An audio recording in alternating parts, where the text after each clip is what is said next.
Hello friends, welcome to my law channel Vinayaka law studies. हम अपनी AIB की series continue कर रहे हैं, जिसमें हमने फर्स्ट पार्ट अपना कल देख लिया था। आज हम अपना सेकंड पार्ट स्टार्ट करने वाले हैं। तो चलिए हम अपना सेकंड पार्ट स्टार्ट कर लेते हैं क्वेश्चन नंबर 14 से। ओके, चलिए स्टार्ट करते हैं हम अपना क्वेश्चन नंबर 14। देख लेते हैं हम अपना question number 14। In which of the following situation right to of private defense cannot extend to causing death?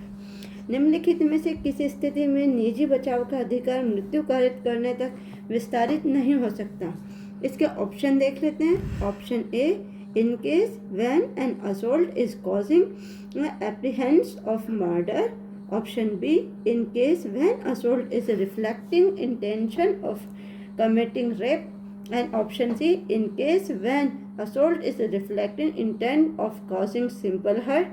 And option D, in case when assault is reflecting intention of guiltifying unnatural lust। ठीक है, चलिए इसको हिंदी में भी देख लेते हैं।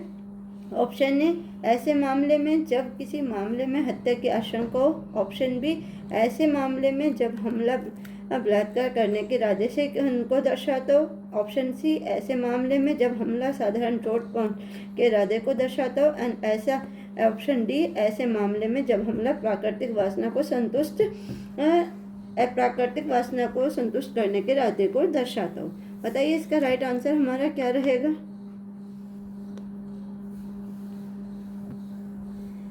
बताइए, आप कमेंट में आंसर जरूर दीजिएगा, जिससे आपकी प्रिपरेशन अच्छी होगी और आपको पता लगेगा आपके कितने क्वेश्चन सही आ रहे हैं। इसका ऑप्शन सी हमारा राइट आंसर रहेगा। In case when assault is reflecting intention of causing simple hurt, क्योंकि सिंपल हर्ट में हमारे पास कोई राइट नहीं है डेथ कॉज करने का। इसलिए ये थोड़ा सा आप ध्यान रखिएगा कि किस में हमें क्या बताया गया। नेक्स्ट आ जाते हैं हम अपने क्वेश्चन नंबर 15 पे। For which of the following section of Indian Penal Code 1860 the word benefit does not include pecuniary benefits? भारतीय दंड संहिता 1860 की निम्नलिखित में से किस धारा के लिए लाभ शब्द में आर्थिक लाभ शामिल नहीं है। Option A, section 89। Option B, section 155। Option C, section 156। And option D, section 370। बताइए इसमें से राइट आंसर हमारा क्या रहेगा। इसमें से हमारा राइट आंसर रहेगा ऑप्शन ए, सेक्शन 89। अगर हम इसे BNS से कंपेयर करें तो इसे BNS में ये हमारा सेक्शन 27 में बताया गया है। नेक्स्ट आ जाते हैं हम अपने क्वेश्चन नंबर 16 पे। X intentionally pull up a woman's will without her consent, intending to annoy her. As per the Indian Penal Code 1860, which of the following offence he has committed? X जानबूझकर किसी महिला को परेशान करने के इरादे से उसकी सहमति के बिना उसका घूंघट खींचता है। भारतीय दंड संहिता के अनुसार उसने कौन सा अपराध किया है। Option A, hurt. Option B, criminal force. Option C, assault. And option D, grievous hurt. Option A, चोट। ऑप्शन बी, आपराधिक बल। ऑप्शन सी, हमला। एंड ऑप्शन डी, गंभीर चोट। बताइए इसमें हमारा राइट आंसर कौन सा रहेगा। आप प्लीज़ कमेंट में रेगुलर आंसर दीजिए, क्योंकि अगर आप रेगुलर आंसर नहीं देंगे तो आपको नहीं पता लगेगा कि आपकी कितनी तैयारी हुई है। इसलिए प्लीज़ हर क्वेश्चन का आंसर आप कमेंट में भेजिए, ताकि आपको भी ये रहे और मुझे भी लगे कि आप लोगों की तैयारी अच्छे से हो रही है। ठीक है, अब हम इसका राइट आंसर देख लेते हैं। इसका राइट आंसर हमारा ऑप्शन बी रहेगा, क्रिमिनल फोर्स। अगर हम इसके सेक्शन देखें कि IPC में और BNS में सेक्शन कौन सा है और इसकी पनिशमेंट कितनी है, वो भी ज़रूर मेंशन कीजिए, क्योंकि देखिए क्वेश्चन कहीं से भी आ सकते हैं। चलिए हम इसके सेक्शन में देख लेते हैं। अगर हम इसे IPC में देखें तो IPC में ये हमें 354 में बताया है और BNS में ये हमारा सेक्शन 74 हो जाता है। BNS के अकॉर्डिंग अगर हम इसकी पनिशमेंट देखते हैं तो ये 1 साल से 5 साल तक होगी और विद फाइन होगी। ठीक है, आप इन चीज़ों का थोड़ा सा ध्यान रखिएगा कि पनिशमेंट क्या है और इसमें सेक्शन कौन से दिए गए हैं, किस क्वेश्चन का कौन सा सेक्शन है। नेक्स्ट आ जाते हैं हम अपने क्वेश्चन नंबर 17 पे। What punishment is prescribed under the Indian Penal Code 1860 for a person who mimes any mirror in order that such mirror may be used for the purpose of begging? भारतीय दंड संहिता 1860 के तहत ऐसे व्यक्ति के लिए क्या सजा निर्धारित की गई है जो किसी नाबालिग को अपंग बनाता है, ताकि ऐसे नाबालिग का इस्तेमाल भीख मांगने के लिए किया जा सके। इसके ऑप्शन देख लेते हैं, हमें क्या ऑप्शन दिए गए हैं। Option A, imprisonment for 5 years and fine. Option B, imprisonment for 7 years and fine. Option C, imprisonment for 10 years and fine. And option D, imprisonment for life and fine. बताइए इसका राइट आंसर क्या है।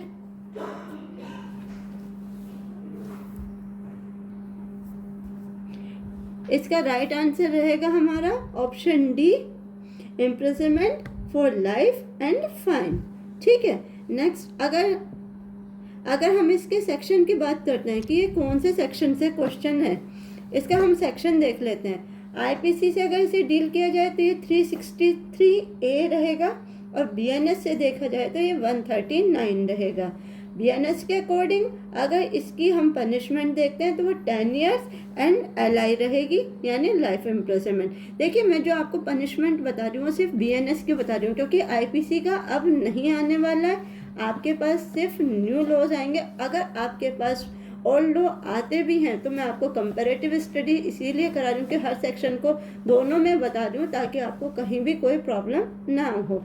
ठीक है, next आ जाते हैं हम अपने क्वेश्चन नंबर 18 पे। देख लेते हैं हमारा question number 18। X threatened to publish a defamatory libel concerning Y unless Y giving him money. Which of the following punishment may be given to X for the act committed by him as per the Indian Penal Code? इसको देख लेते हैं। X धमकी देता है अगर Y उसे पैसे नहीं देगा तो वह Y के संबंध में मानहानि लेख प्रकाशित कर देगा।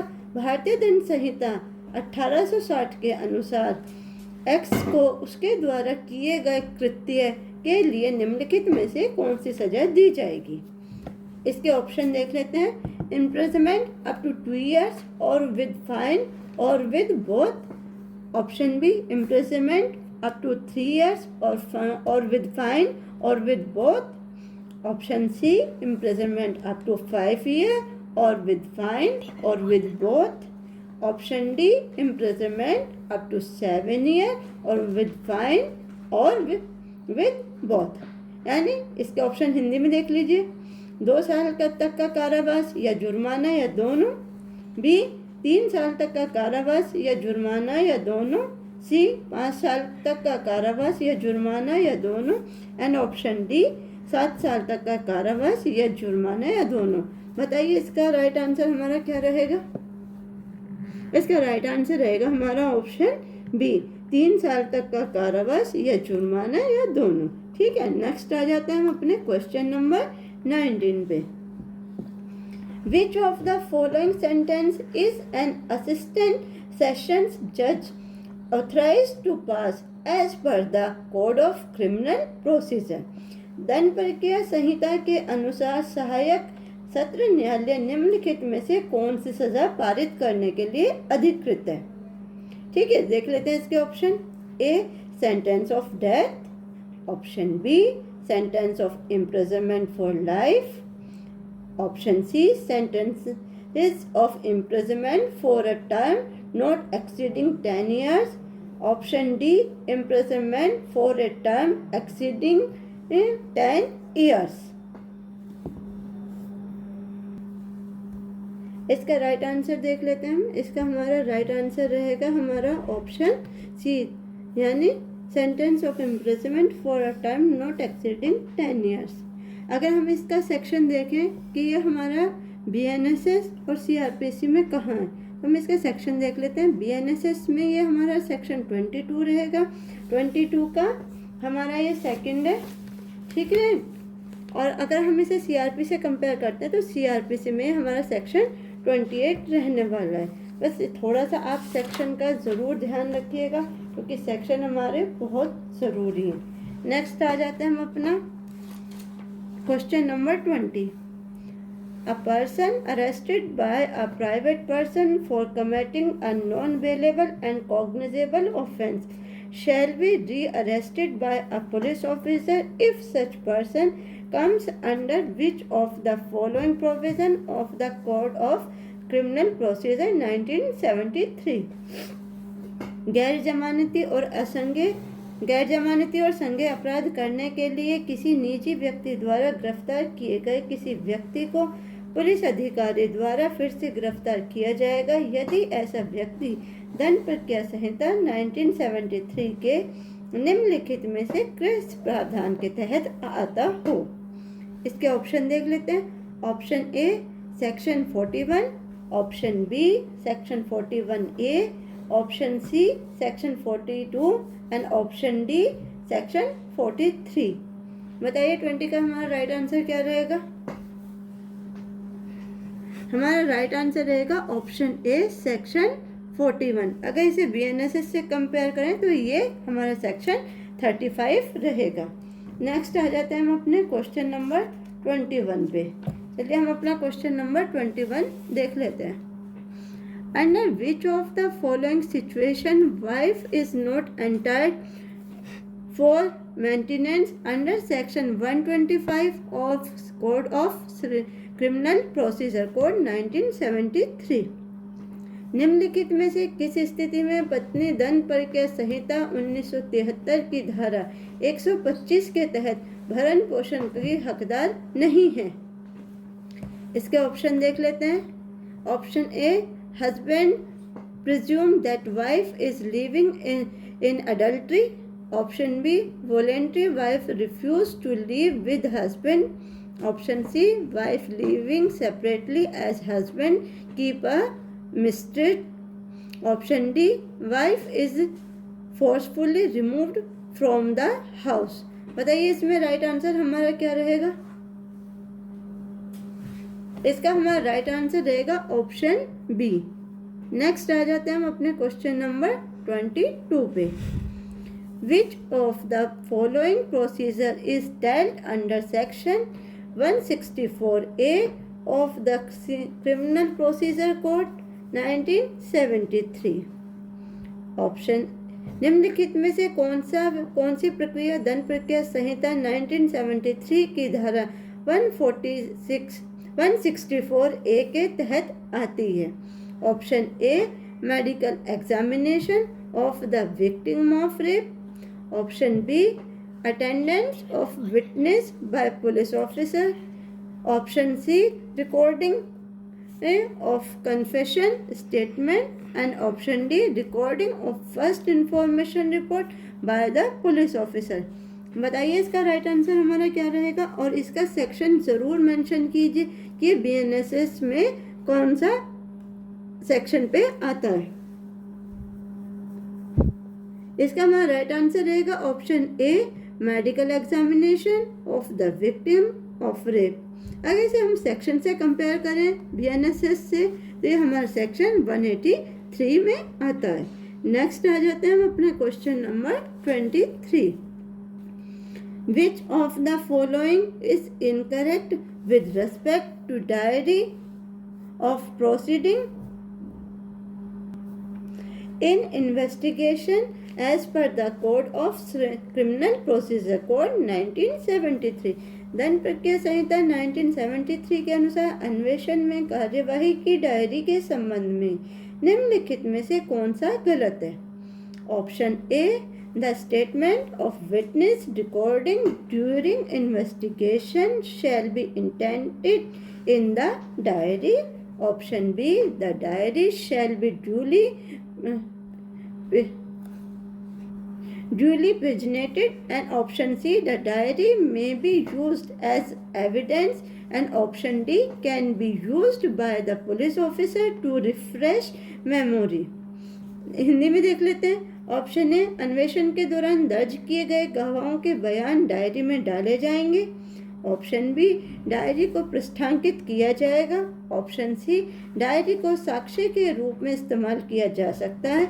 एंड ऑप्शन डी, पुलिस अधिकारियों द्वारा स्मृति को ताज़ा करने के लिए उपयोग किया जाता है। बताइए ये कौन सा इसका राइट आंसर रहेगा हमारा? इसका हमारा राइट आंसर रहेगा ऑप्शन सी, द डायरी में be used as evidence. Okay, ठीक है। नेक्स्ट आ जाते हैं हम अपने क्वेश्चन नंबर 24 पे। In which of the following case manner of committee offence is not required to be mention in the charge as per the code of civil criminal procedure code.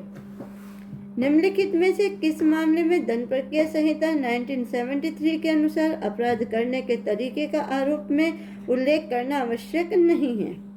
Option देख लेते हैं। A is accused of the theft of a certain article at a certain time and place. Option B, A is accused of cheating B at a given time and place. Option C, A is accused of dissolving a direction of the law with intended to save B from punishment. And option D, A is accused of giving false evidence at a given time and place. Hindi में देख लेते हैं। ए एक निश्चित समय और स्थान पर किसी वस्तु की चोरी का अभियुक्त हो। ऑप्शन बी, ए एक निश्चित समय और स्थान पर बी को धोखा देने के लिए का अभियुक्त हो। ऑप्शन सी, ए बी को सजा से बचाने के इरादे से कानून के निर्देश की अवज्ञा करने का अभियुक्त हो। ऑप्शन डी, ए किसी समय और स्थान पर झूठी गवाही देने का अभियुक्त हो। बताइए इसका राइट आंसर हमारा क्या रहेगा 24 का? इसका हमारा राइट आंसर रहेगा हमारा ऑप्शन ए। ठीक है, इसका हमारा राइट आंसर रहेगा ऑप्शन ए। नेक्स्ट आ जाते हैं हम अपने क्वेश्चन नंबर 25 पे। Which of the following offense may be tried summarily as per the Code of Criminal Procedure Code? दंड प्रक्रिया संहिता 1973 के अनुसार निम्नलिखित में से किस अपराध का संक्षिप्त विचारण किया जा सकता है? इसके ऑप्शन देख लेते हैं। Option A, offence under section 454 of IPC.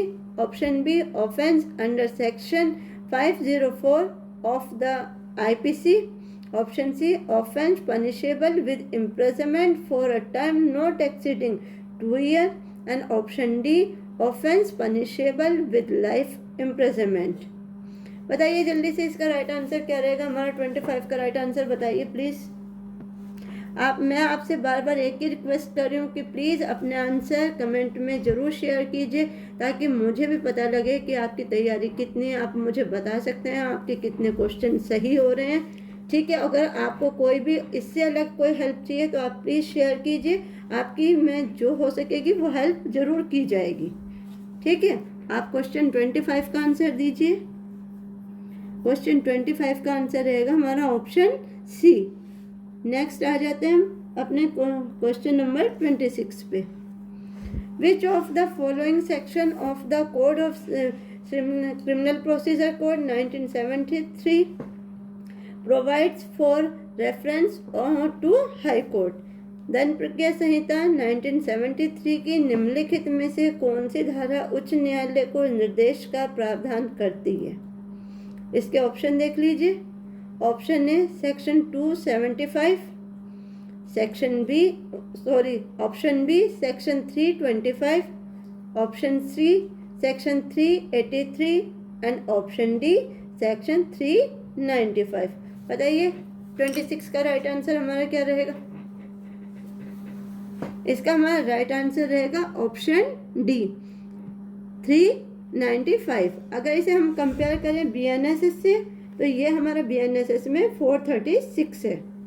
ठीक है, नेक्स्ट आ जाते हैं हम क्वेश्चन नंबर अपना 27 में।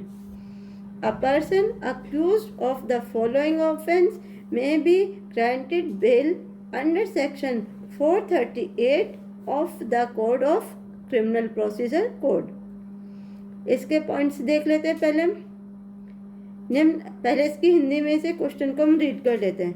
निम्नलिखित अपराध के आरोपी व्यक्ति को दंड प्रक्रिया संहिता 1973 की धारा 438 के तहत जमानत नहीं दी जा सकती। कब? अब ये देख लेते हैं कब। Number 1, accused of offence under section 376 AB of the IPC. Second point, accused of offence under section 376 DA of the IPC. Option number 3, accused to the offence under section 376 DB of the IPC. चलिए बताइए इसमें से हमारा right answer कौन सा रहेगा। इसके option मैं आपको दिखा देती हूँ। इसके ऑप्शन हमारे रहेंगे option A 1 and 2, option B 2 and 3, option C 3 and 1 and option D 1, 2, 3। बताइए इसमें से हमारा राइट आंसर कौन सा रहने वाला है।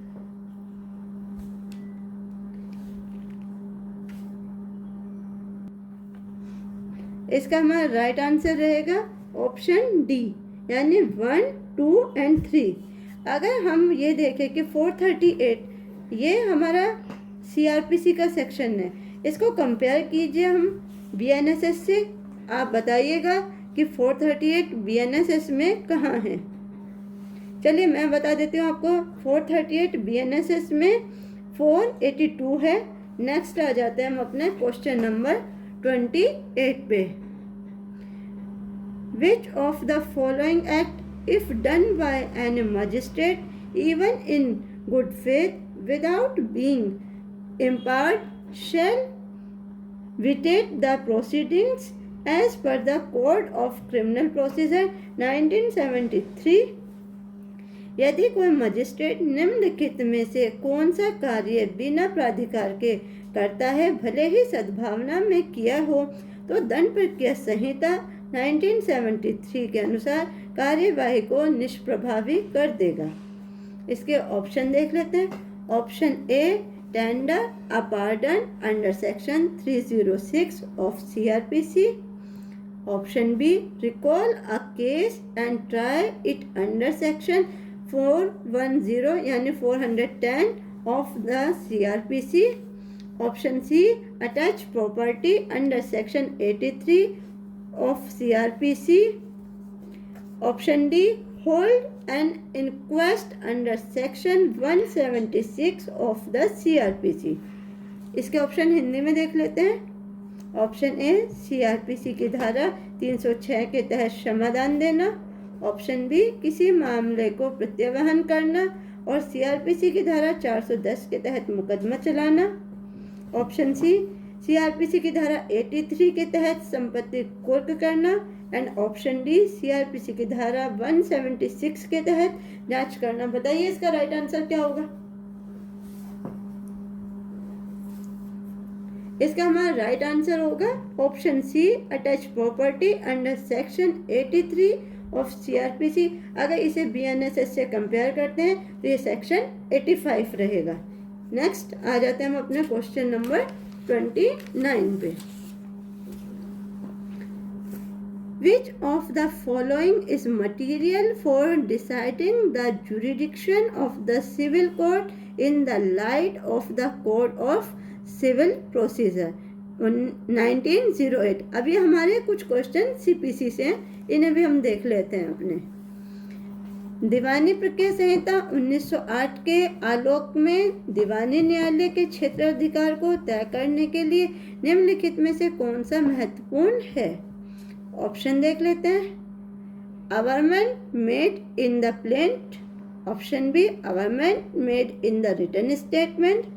Option C, both A and B and option D, neither A and neither B. बताइए इसे हिंदी में देख लीजिए। ऑप्शन ए, वाद पत्र में दिए गए प्रमाण। ऑप्शन बी, लिखित बयान में दिए गए प्रमाण। ऑप्शन सी, ए और बी दोनों। और ऑप्शन डी, ना तो ए और ना ही बी।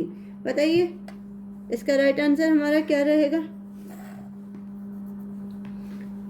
इसका हमारा राइट आंसर रहेगा option A, averment made in the plant. Next आ जाते हैं हमारा क्वेश्चन नंबर 30, जो हमारा आज का लास्ट क्वेश्चन रहेगा। ठीक है, इसको हम और देख लेते हैं, ये भी हमारा सीपीसी से डील करता है, इसको भी हम देख लेते हैं। Which of the following cannot be considered as the suit of civil nature for section 9 of the Code of Civil Procedure 1908? दीवानी प्रक्रिया संहिता 1908 की धारा 9 के लिए निम्नलिखित में से किसे दीवानी प्रकृति का मुकदमा नहीं माना जा सकता?